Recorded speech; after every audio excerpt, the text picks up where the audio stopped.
Welcome to the Skeptic Zone, the podcast from Australia for science and reason.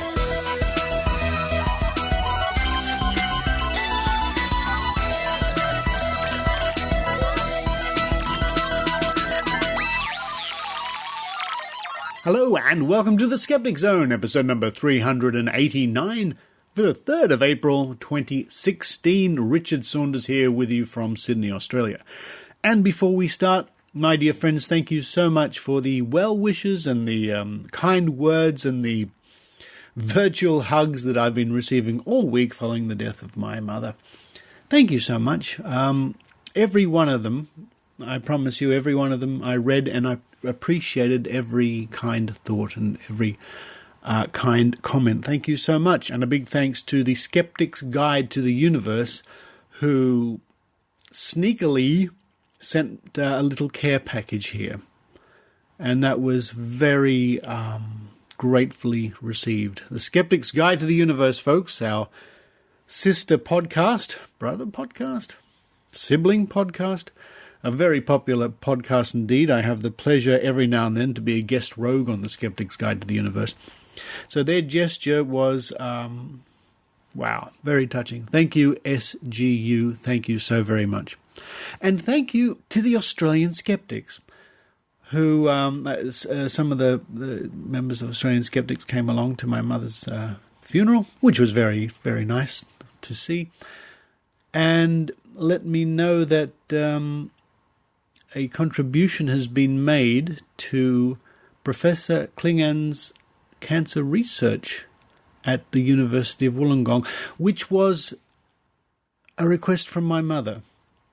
She said to me some time ago, she wished to have people donate to this this cause because it's due to the fact that her professor, who was looking after her in the final years, and other people like him, it's due to the fact that they are there doing what they do with research and scientific medicine, that my mother was able to be with us for so long. So thank you to the Australian Skeptics for a donation to that particular research. We've been bagging the University of Wollongong lately, I know, for the PhD to the anti-vaxxers, but of course, like any university, they do fantastic work as well. So a very big week. I promise you it was a very big week. However, let's look forward to this week's show. We're going to kick off. We're going to start with an interview with Alex Cayas, who is the director of Paracon Australia, coming up in May. A paranormal meeting, a paranormal convention in the Blue Mountains near Sydney. I am very thrilled to be a guest speaker. Goodness me.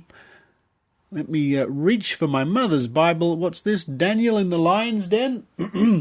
I'm a guest speaker at Paracon. More about that coming up.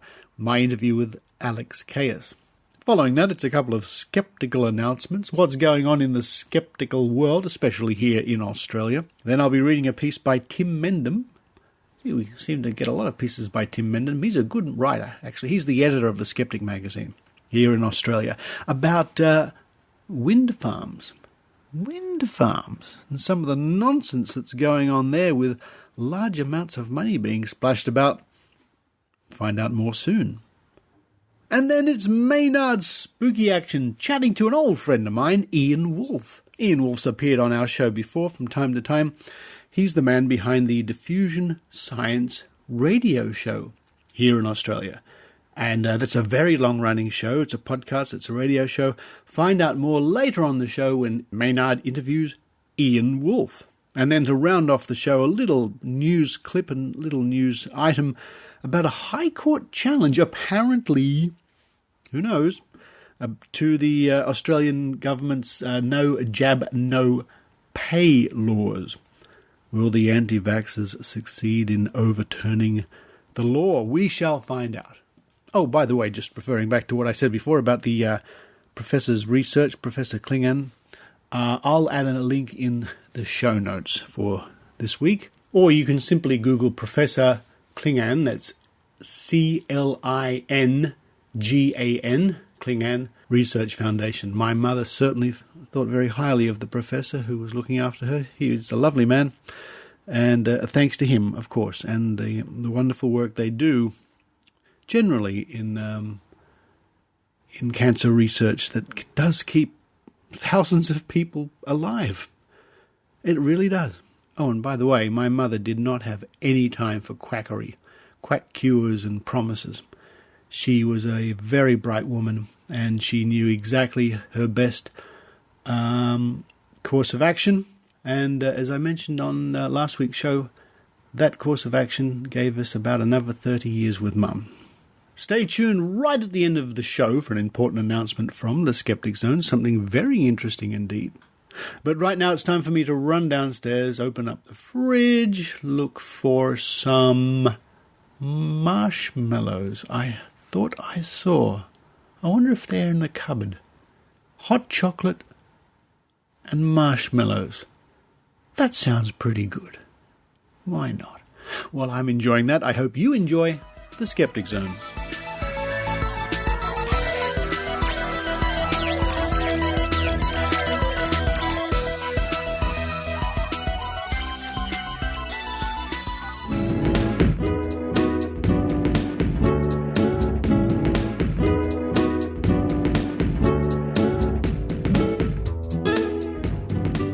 Now, there's a long history of interesting conventions in Australia. Everything from, well, dare I say, Australian Skeptics conventions to all sorts of things, historical, and all manner of organisations love to have conventions, and I think this is a worldwide thing. Coming up just next month in May 26th to the 29th, we have Paracon Australia 2016, and this is going to be held in the wonderful Blue Mountains. I thought I'd find out a bit more about this. It's a paranormal convention, and it's of particular interest to me, but we'll get to that soon. Joining me on the line from the fifth dimension, I think, somewhere floating in the ether, is the director of Paracon Australia, Alex Cayas. Hello, Alex. Hello, Richard. How you doing? I'm not doing too badly. I'm not doing too badly at all. I am certainly looking forward to Paracon Australia because, and to spill the beans, I'm actually an invited speaker this year, which is fantastic. But before we get to all that, what can you tell me about the event and something of its history? Okay, yeah. So Paracon Australia, as you said, is a paranormal conference. This is the third year I've been running it. We've done it in the Blue Mountains for 2 years now, and it is just 2 days of everything paranormal, from ghost hunting to UFO and ET research. You know, we're throwing a few yowies for good measure. Just, you know, if you're into the paranormal research, this is definitely something to check out. Well, that's interesting you should say you're throwing in a few yowies, because the Blue Mountains and this event is being held up there at the Carrington Hotel, which is a grand old hotel indeed in Katoomba. Beautiful. But the Blue Mountains is one of the, dare I say, the yowie hotspots. And for our international listeners, the yowie is sort of the Australian cousin to the Bigfoot, isn't it? Yes, definitely. Well, distantly related, like we like to consider New Zealand as a cousin. There's a strange analogy, if I've ever heard one. Yeah, well, the Blue Mountains, if you like, is full of all sorts of legends and phenomena around all things paranormal. So I think it's a great spot to do it. It is, and the Blue Mountains, for those people who may not know, is not far out of Sydney, a couple of hours on the train, and you're in the wonderful Blue Mountains, very popular place for tourists, and it's very beautiful, lots of scenery and mountains and things like that, of course. Now, what can you tell me about the past events? Because I think, if I remember correctly, I might have been to one as a visitor a couple of years back, but I think that was in Maitland. Yes, so that was the first Paracon at Maitland Jail, of course. We locked everyone up for the weekend. And so that's where we started. So we've been going since 2014. Oh, yes, I remember it well. I had a very interesting day there. I went along with our reporter, Maynard, who was interviewing all sorts of people on the day, and Maynard and I ended up in a jail cell at one stage. I don't know what was going on. Tell me about some of the guests you've had in the past. All right. So, yeah, we've had in the past people from overseas, including Ben Hansen, who was just recently out for another tour. He's a former FBI agent turned ghost hunter. People who specialize in things like Ouija boards with Robert Murch. We've had people who you know, such as Katrina Kavanagh, come and speak. She spoke the first year. Rex Gilroy, who's quite popular in the cryptozoology field. They're all from the first year. Yes, and I remember seeing him there, and Maynard had a very interesting interview with Rex. He's the guy who looks for the yowies and the monsters and things like that. Yes, yeah. And then if we jump to year 2, we had people like Travis Walton come out, which is the famous UFO incident from the United States. We had lots of authors, people like Scott Podmore, who wrote the book Conversations with Mediums, paranormal investigators talking about how to talk to ghosts, all sorts of things.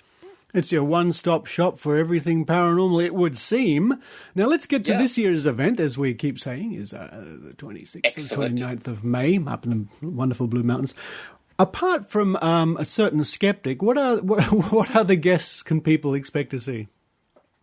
Wow, okay. So apart from, Mr. Richard Saunders, we've got, I think, around 20 different presenters ranging, again, all sorts of legs of the paranormal. We've got some really cool stuff this year with around the big cats urban legends. So Rebecca Lang and Mike Williams talking about that.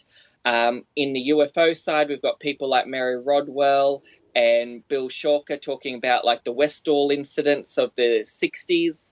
Internationally speaking, I've got some really fun characters who are just going to be great to talk to, but also a hoot, I reckon.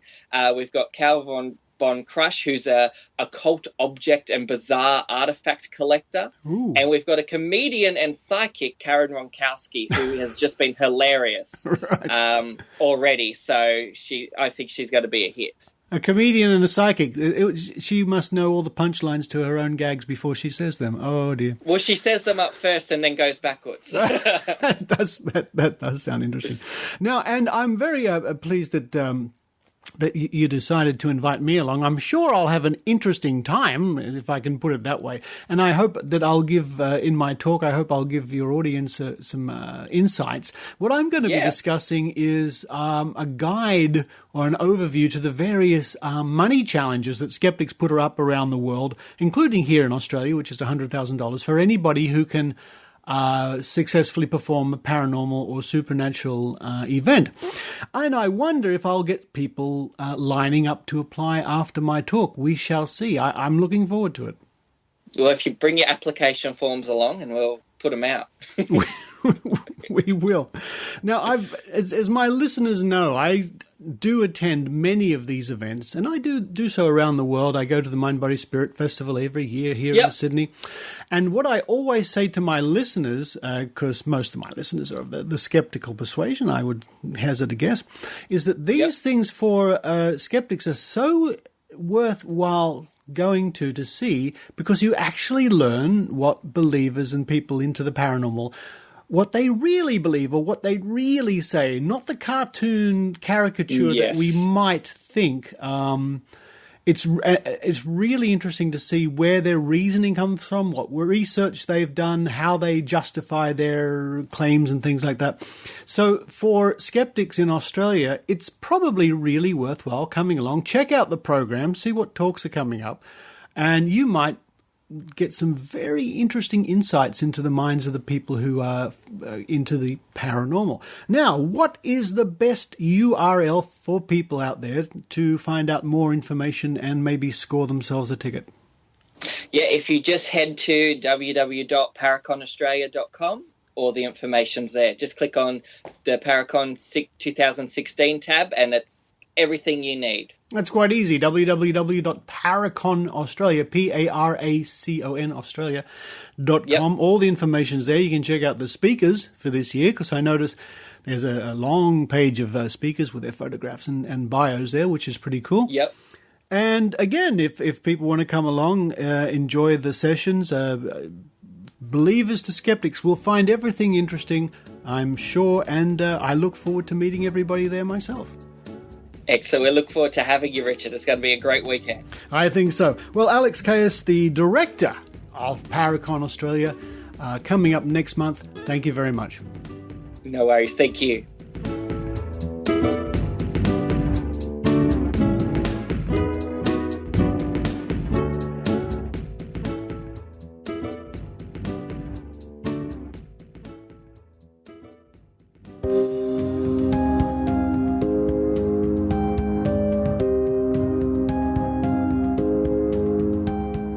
here are a few notes, a few things of interest to skeptics.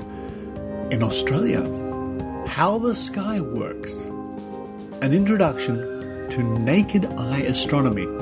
Now, this is Tuesday the 12th of April at 6 p.m. at King O'Malley's Irish Pub in Canberra.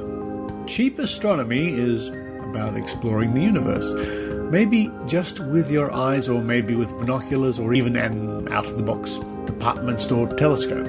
Cheap astronomy is aimed at people who want to do real astronomy for under $300, and that includes $0. Steve Nerlich is a Canberra-based podcaster who has presented the weekly Cheap Astronomy podcast since 2009, almost as long as the Skeptic Zone. He is a very amateur astronomer and science communicator whose main objective in life is to give others a reason to look up. For more information, head to meetup.com.au and search for Social Skeptics Canberra. Don't forget the Wollongong Skeptics in the Pub, meeting at Dicey Riley's 333 Crown Street in Wollongong. And you can find more information at Meetup, looking for Wollongong Skeptics in the Pub. And as mentioned last week, Sydney Dinner, the Sydney Skeptics Dinner. Australian Skeptics Dinner on the 9th of April, the evolution of the anti-evolution movement at the Ryde Eastwood Leagues Club in West Ryde, starting at 6:30. For more information, visit www.skeptics.com.au, the website of Australian Skeptics. Click the link, and we'll see you at the dinner.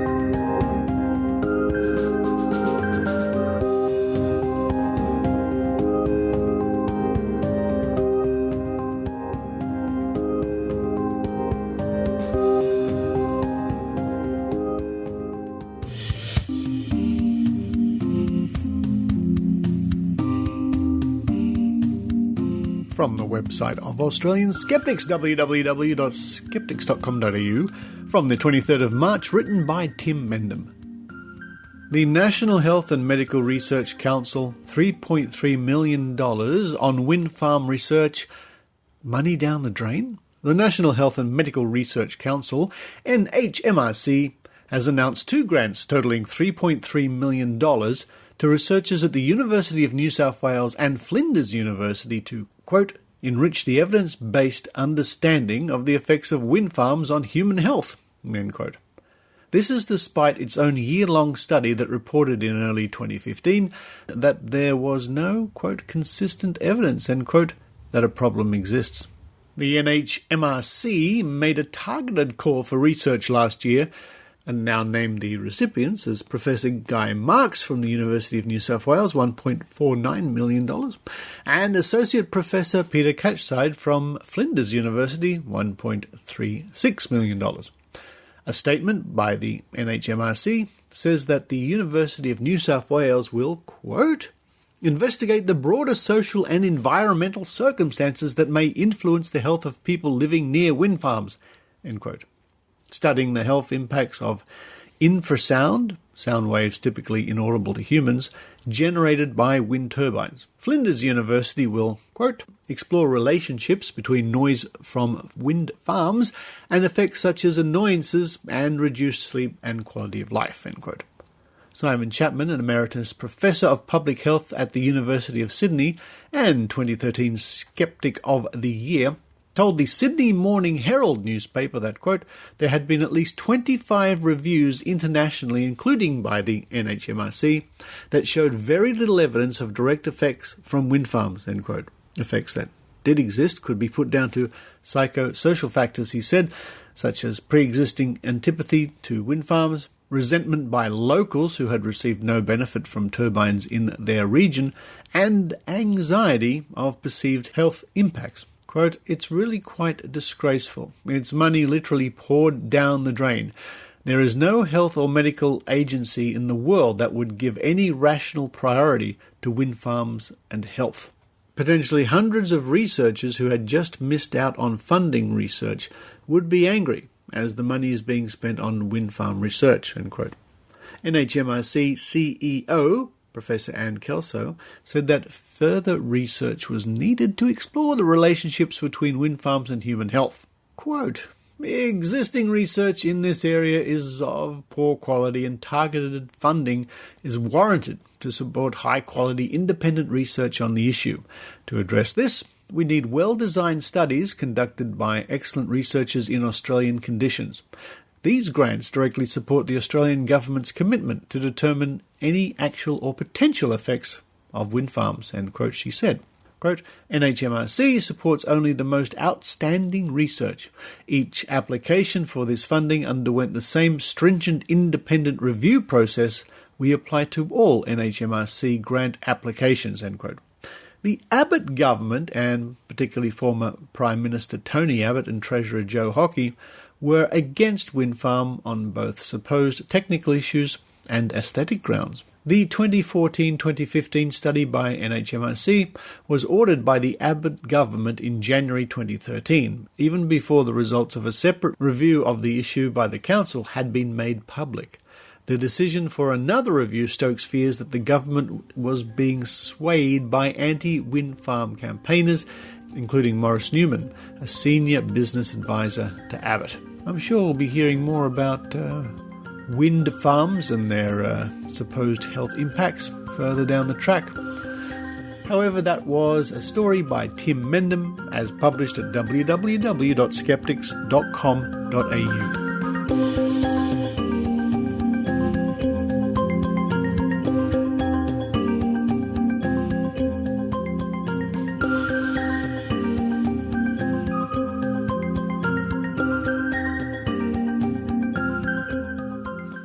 Раз, два, три, четыре. Друзья, меня зовут Кирилл Алферов, и я основатель общества скептиков. Мы зовем вас на наши встречи, которые проходят каждые 2 недели в Москве, и также приглашаем послушать наш подкаст, который выходит каждую неделю. Подкаст называется «Скептик», а сайт, на котором вы можете узнать о нашей деятельности, это www.skepticsociety.ru. Hey everybody, my name is Kirill, and I'm the founder of Skeptic Society Russia. Come visit us in Moscow in our bi-weekly meetings, and also listen to our weekly podcast, which is called Skeptic. And the site where you can find all of that is skepticsociety.ru.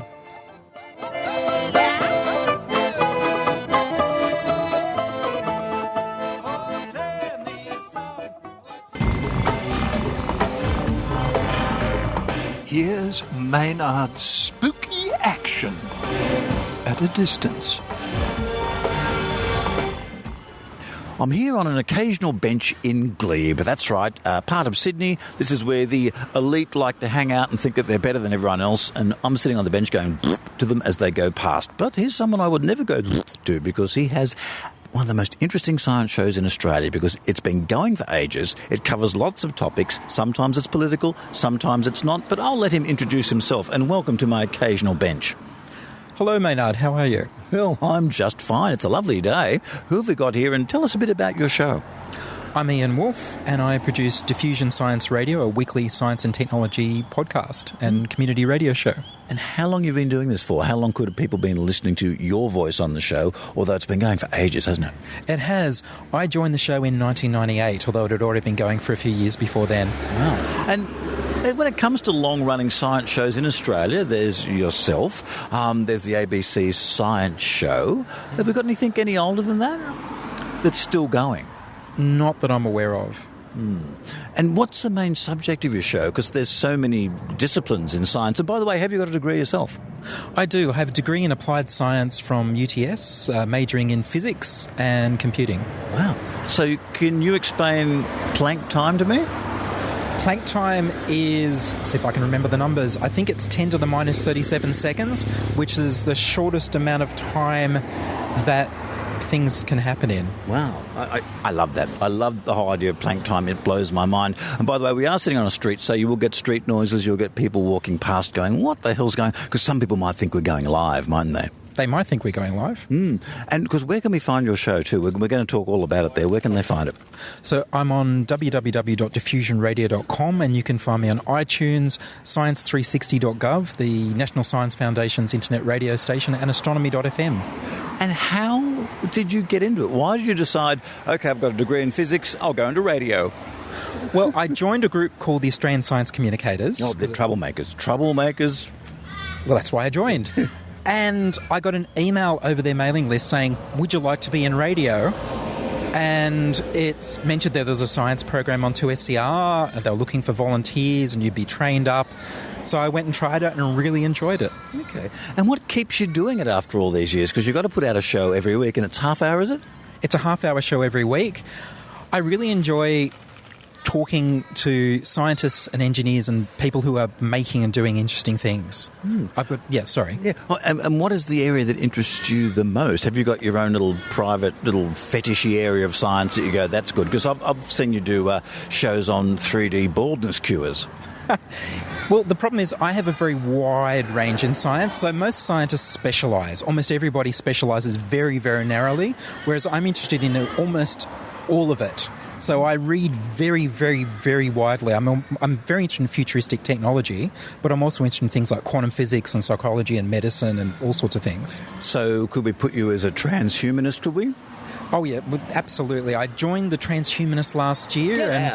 There's a Transhumanist Australia group based in Sydney, and we've been supporting the Science Party for the election. Oh, okay. Now, tell us a bit more about this, because I want to get on to how politics is a little bit into your show there. So what is the Science Party all about? Are they represented nationally in Australia? They are. They're one of the micro-parties. So they've got a wide range of policies on all sorts of things, but of course they're very much for promoting the funding and infrastructure for science in Australia. How would you describe the state of science and development and research in Australia in 2016? It's in trouble. It's in major trouble because both the previous Labor government and the present Liberal National government have slashed CSIRO funding so badly, and CSIRO and the universities are the only groups doing research in Australia. The commercial companies do practically none. So they got rid of all this expertise, all this speciality, and these people, you can't just turn it on and off like a tap. They will have to go somewhere else to be able to pay their rent or their mortgage or live, and as a result, all that expertise is lost to Australia forever, and it won't be done elsewhere in the world because a lot of it's about the Australian climate or Australian species or the environment. It'll never come back. Well, I mean, Dr. Rach is an example of that. What else can she do? What else can she do? I can certainly understand that. I mean, if we are concerned about science, I mean, is there anyone who do we complain to at the moment? Because I believe that the Minister for Science is a big fan of certain non-evidence-based practices. Well, yes. So we have our Minister for... And that's the Minister for Public Transport just driving past now. Absolutely. We've got our Minister for Industry is also our Minister for Science now, which is a step up from previously where we didn't have a Minister for Science at all. And, they don't believe that science is important, and they believe it should all be very, very commercial as soon as possible. So they don't understand the concept of long-term research. They don't realise that all the phones and all the other electronics they're using are based on quantum physics, which, 50 years ago nobody saw a future in. Tell us more about Diffusion Science, and it's a very, compared to Bunga Bunga or one of my comedy shows, it's a more straightforward show, but that's what you want. But I believe you have had one complaint about your news theme, which, by the way, I quite like your news theme. Yes, I've started putting the show out on YouTube from December last year, and YouTube is a more interactive medium than podcasts. I would use the word robust. So I very rarely get emails from listeners. I do get some, but I don't get them as often as perhaps would be good to get feedback. But as soon as I put a show up on YouTube, I immediately got someone complaining that the news theme, in fact, all of the music, the theme music for the show as well, was too MIDI and 80s synthetic sounding. Diffusion, the International Science Radio Show. We have a bouncer and the doors of perception. The good, the bad, the ugly. It gets pretty exciting. The myths, the truths. Toxicology. Astroseismology. Magnetism. The dark side. Genetically engineered potatoes. Planetoid. I love that word.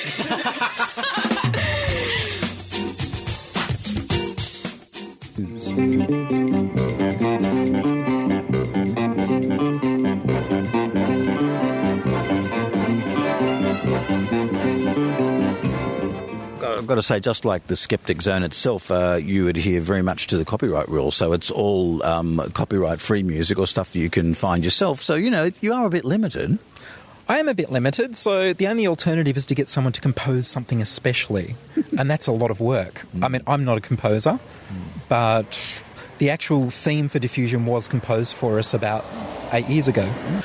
And tell me, what's your workflow like for your particular podcast? Because people often think, oh, yeah, they listen to it, it's a half-hour show, he must whip that up in a day or something. So it's almost like a full-time job, really, because I've got to organise people, I've got to travel out to them because I don't have a radio studio to work in. Like you, I'm on the street, in the labs, in the offices, and so I have to travel to them, find them, set them up, and get things enough ahead of time that I'm not struggling to get the show ready at the last minute by the next week. Have you thought of getting yourself an occasional bench like I have here? It might make all the difference. Yeah, I mean, the whole idea of not having walls on your recording studio is a bit of a disappointment when bus goes past, but, it's possible thinking there. And what do you got coming up in the near future on Diffusion Science Radio? What can we hear in the coming weeks? More from Pat Cat, who was talking about artificial intelligence and toys, Barbie dolls with AI, 3D printers for children, all sorts of things like that. I've got an interview coming up with someone who's talking about slime moulds, which are organisms that can solve mazes without having a nervous system. Now, I see there was a movie about this. I mean, is it like watching paint dry? The Creeping Garden. It would be, except they speed it up enormously. Well, that helps a lot. Yeah. So you can put a slime mould in a maze and it will find its way through the maze and solve the maze for you. Is that because it turns out to be fig tactile? There's a word you don't hear much outside the realm of insect extermination usually, because I believe cockroaches are fig tactile. What does that mean? Well, I think it means, and please feel free to write to Skeptic Zone, drop us a line, I think fig tactile means that they like to have contact with as many surfaces as once. So you normally see a cockroach running around a corner or along the top, so they like to have contact with the wall and the ceiling at the same time, that sort of thing. Occasionally you'll see them on the floor and that, but they'd like to contact as many surfaces as possible. And maybe the mould is like that, so there's the maximum, they see the trough, so they go through the trough instead of going over the wall. It's kind of what they do. So it's a networking sort of thing, almost like neural networks, so which is what it kind of looks like. So when you see it speeded up, they start to fill up the maze to go from where they started to where the food source is at the end, and then they eliminate all the dead ends until you've just got one line going from the beginning of the maze all the way through to the solution to the maze. And we want to put a call out for anybody who's got some science going on that they think people should know about, that want to contact you and go, hey, maybe I've got a story for you. Oh, please. So if you can email me at science@diffusionradio.com, then I would love to come and interview you if you're in Sydney, or if you're not, we could do it by phone or by Skype. People want to hear the stories. There's so much really interesting science going on in Australia's universities and CSIRO, and also the makers, the people who are doing citizen and amateur science, and the engineers and the entrepreneurs. Nobody gets to hear about most of it. It never reaches the mainstream. And where do you find yourself in the role of fighting pseudoscience? Well, I try to... Well, we've got another bus. Hang on. Here we have a bit of genuine public transport coming along. It's the 431 to Martin Place. One customer hopping on there, boldly stepping on there, using his Opal card. Bit of near-field communication going on there for the card. Man walking along, staring at us, wearing glasses. Polarised, that's also science. Oh, well, and of course he's been tracked because all journeys on Opal are kept forever. Oh, forever? Why would someone in 2080 want to know when I was heading off to Martin Place? In case you do something that they don't like, they can look back in your history and work out what you did. Oh, great. Okay, yes, actually, do you actually cover the surveillance state? I have been. It's one of those things, do you cover politics on your science and technology show? And I think as long as I hope I don't lose too many people when I do. Some people really like it. A lot of Americans might be unhappy about the Australian focus, but something like privacy is really important. Well, look, I have to say to the Americans, you just have to suck on that a bit, because we are constantly subjected to your cultural imperialism of US nature. And, look, you've got to listen to our science show. We've got to watch BoJack Horseman. It's as simple as that. Absolutely. And some Americans really like that it's not focused on the US. Hang on, I've got a US call coming in right now. Hang on. It's live radio.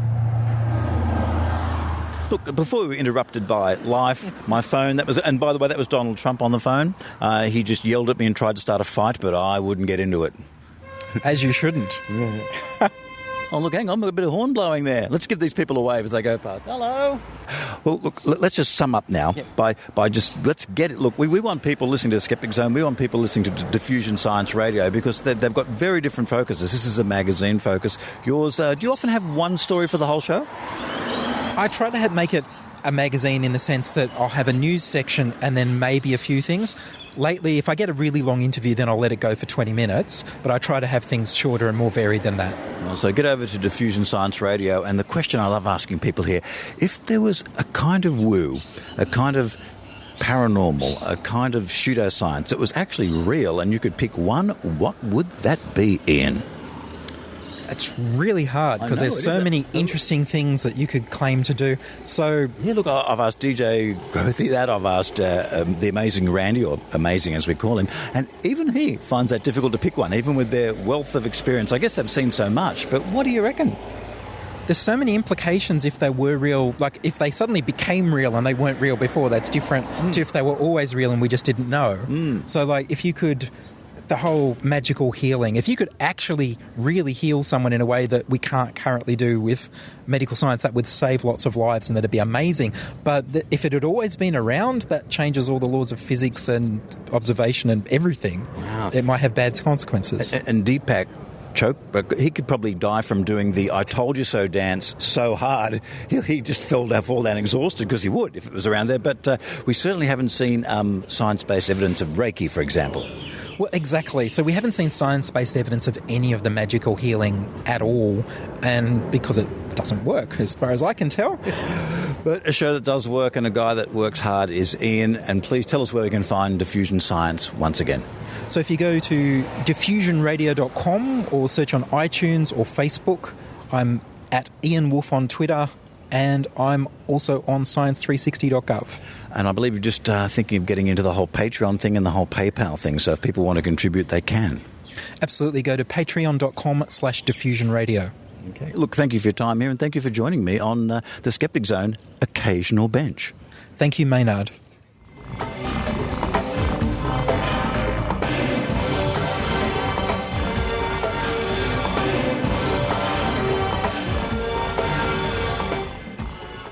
Hey, Kenny.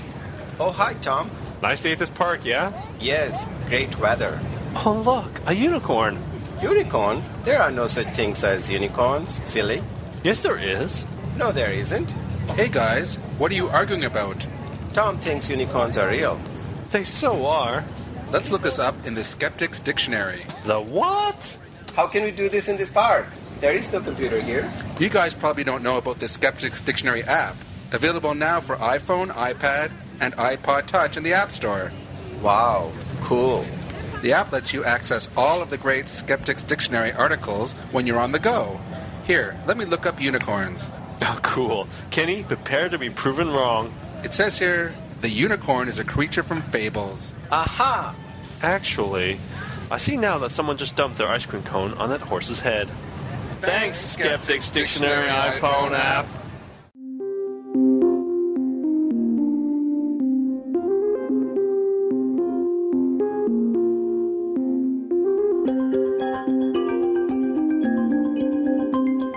Now here's a little update published at theaustralian.com.au by Nicola Berkovic. Anti-vaccination lobby flags High Court challenge to no jab, no pay. Anti-vaccination activists are seeking funds to pay for a shot at overturning the government's no jab, no pay policy in the High Court. However, they insist they cannot say just yet who will represent them or on what grounds they will seek to defeat the legislation. Under the policy, parents who fail to fully vaccinate their children can lose access to the child care benefit, the child care rebate, and the family tax benefit Part A supplement unless they have medical grounds for their actions. Conscientious objection is not a valid reason under the legislation, which came into effect on the 1st of January, for failing to vaccinate children. The Australian Vaccination Skeptics Network founder, Meryl Dorey, said the group had received, quote, preliminary oral advice, end quote, from a barrister, including it had grounds to challenge the law. Miss Dorey said the barrister had found, quote, at least one section of the Constitution, end quote, which was breached by the legislation. Quote, I am not free to tell you what it is, because I can't release any information about our advice, end quote, Ms. Dorey said. She also said she could not reveal the name of the barrister who had provided the advice because security threats against the AVN meant that people who helped the group preferred, quote, to keep their identities quiet, end quote. However, she said she was confident that the AVN would gather the funds and assemble a full legal team to mount this challenge. The group is appealing online for sponsorship. Quote, what the government is doing is unconstitutional, immoral and illegal, and they need to be shown the error of their ways, end quote, Ms. Dorey said. Many in the community were, quote, suffering terribly, end quote, as a result of the policy, Ms. Dorey said. They were living out of cars, had left the country or terminated pregnancy because they could not afford to have more children, she said. Quote, the government is supposed to protect us. They don't have a mandate to discriminate or to be bigots, and that's what they're doing, end quote, Ms. Dorey said. And that's certainly a story we shall be keeping tabs of over the coming months, this challenge to the government legislation of no jab, no pay. Anyway, that story was from The Australian at www.theaustralian.com.au.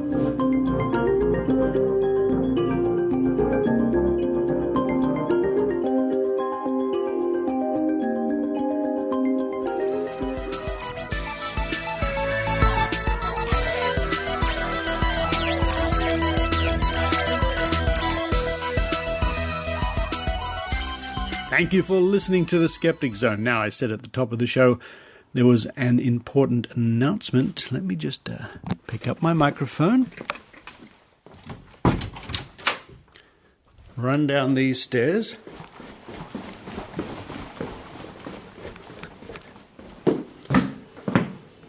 open up the laundry door here, which has little bells on it. Oh, come on.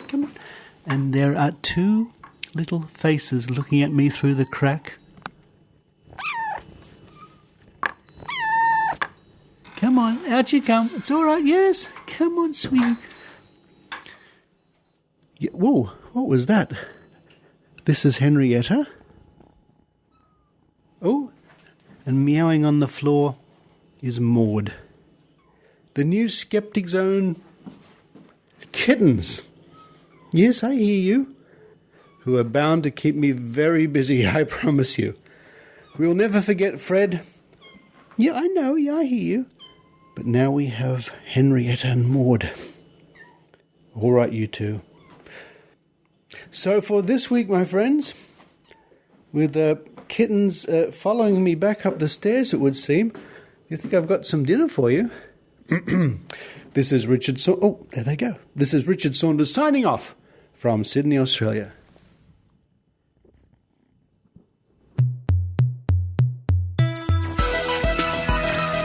You've been listening to the Skeptic Zone podcast. Visit our website at www.skepticzone.tv for contacts, an archive of all episodes since 2008, and our online store. Please support the Skeptic Zone by following us on Twitter at Skeptic Zone, liking us on Facebook, and leaving a review on iTunes. You can also show your support by subscribing via PayPal for as little as 99 cents a week. The Skeptic Zone is an independent production. The views and opinions expressed on the Skeptic Zone are not necessarily those of Australian Skeptics Inc. or any other skeptical organisation.